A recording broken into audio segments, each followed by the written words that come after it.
So you're still bending valves.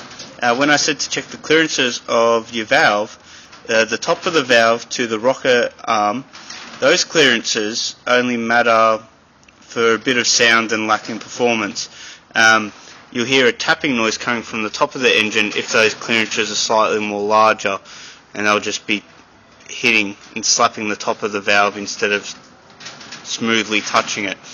So you don't need to worry about the valve clearances up the top as much. You can correct them if you're hearing a loud tapping noise from the top. If you're hearing a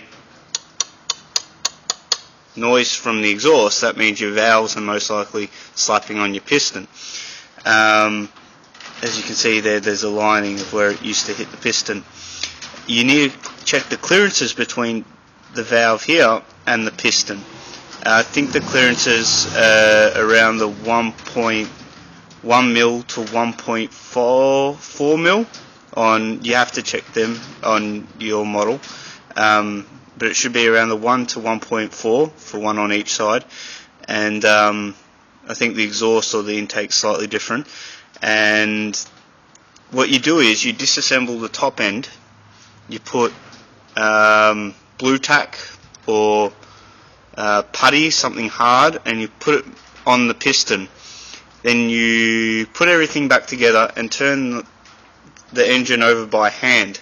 And what that'll do is it'll put an indentation into the blue tack or whatever you've got, and then you measure with a micrometer what that section was. So you slice that in half, and then you measure the indentation, and hopefully that. You would only need to measure that if you think that you've shaven something off your head, or your head gasket has changed, or you haven't put a gasket down here.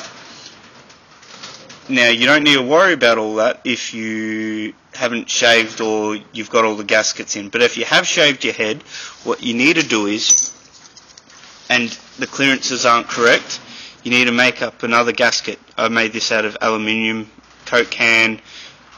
Just cut it up, flatten it out with a hammer again, and you can use a few thicker gasket papers. And you don't slide it where your head gasket is, up there. You slide it down there below the cylinder section. And I had to increase mine just a little bit. Now you also want to check your timing tensioner. Sometimes these go. And see if there's a lot of slack on your chain. If there's no slack on your chain, it's sweet. Or even just a tad, it's alright, just a little fraction. But if it's flopping around, that's no good, and that's making your teeth jump and therefore your valves hitting your head. Next thing you want to check is your cam. Now, you most likely have 2 bolts on it.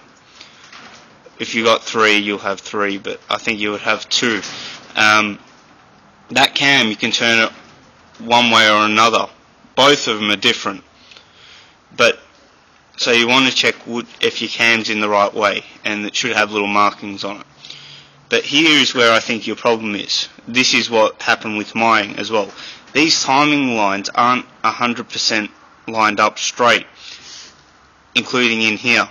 So what you need to do is, well, you can either drain your oil or tilt your bike on an angle, and you will get some oil coming out. You need to undo this case on the side here. So you need to undo these screws here, and underneath, and right around. I think, yeah, you don't need to undo these, they're fine. That'll come off, and you need to give it a slight little tap here. And this whole case will come off, and that side section there, and there'll be a little plug that you have to undo to make some room. Now you slide all this off. This is so you get your timing 100%. Now you slide it all off. There'll be the flywheel in there, and on the flywheel it's just a round circular magneto, and on that flywheel there'll be a T on it, and somewhere around this section here on the actual casing, on the inside of the casing where the joins are, there'll be a little dot, and you have to line up that T with that dot, and you'll find that dot up here as well, and you'll have to line that dot up with the markings on the cam, and that will line it up perfect.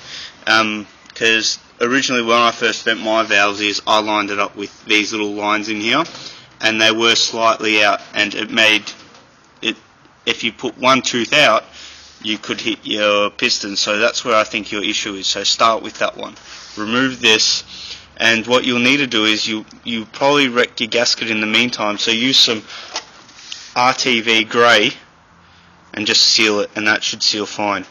Remember, don't tighten these too tight because you could break it.